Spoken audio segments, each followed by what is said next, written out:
ajuns să am încredere în tine. Știu că tu mă știi la bine, tu mă știi la rău. Și dacă pică cerul, contez pe tine, că îl pui la loc și pui și un curcubeu. Curăță-mi inima de tot ce nu-i bine și ajută-mă să văd mai frumos. Pune-mi culoare în suflet și în privire și iubește-mă cum nu știu să o fac eu. Printre oameni e pustiu, e de vreme sau târziu, nu mai știu cum să fiu. Nu mă întreabă nimeni niciodată dacă mi-e greu să fiu eu. Și cât de ține în suflet n-o să spună vreodată, știu doar eu și Dumnezeu.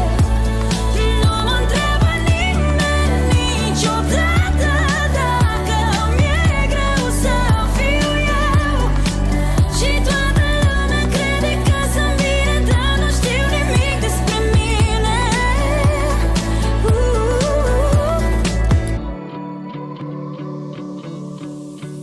Mă întorc mereu la tine, la ce știu cel mai bine. Mă cunoști de dinainte, ai încredere în mine. Eu sunt mic, tu fă-mă mare, fă-mă tare, dă-mi iertare. Sunt tot eu, doar că mă doare, de-aia îți cer alinare. Printre oameni e pustiu, e de vreme sau târziu, nu mai știu cum să fiu. Nu mă întreabă nimeni niciodată dacă mi-e greu să fiu eu. Și cât de ține în suflet n-o să spună vreodată, știu doar eu și Dumnezeu. Nu mă întreabă nimeni niciodată dacă mi-e greu să fiu eu. Și toată lumea crede că sunt bine, dar nu știu nimic despre mine.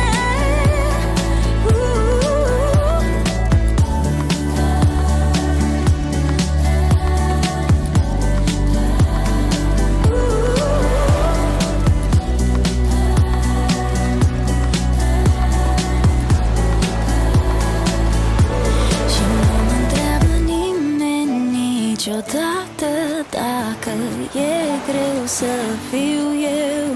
Și cât te țin în suflet n-o să spun vreodată, știu doar eu și Dumnezeu.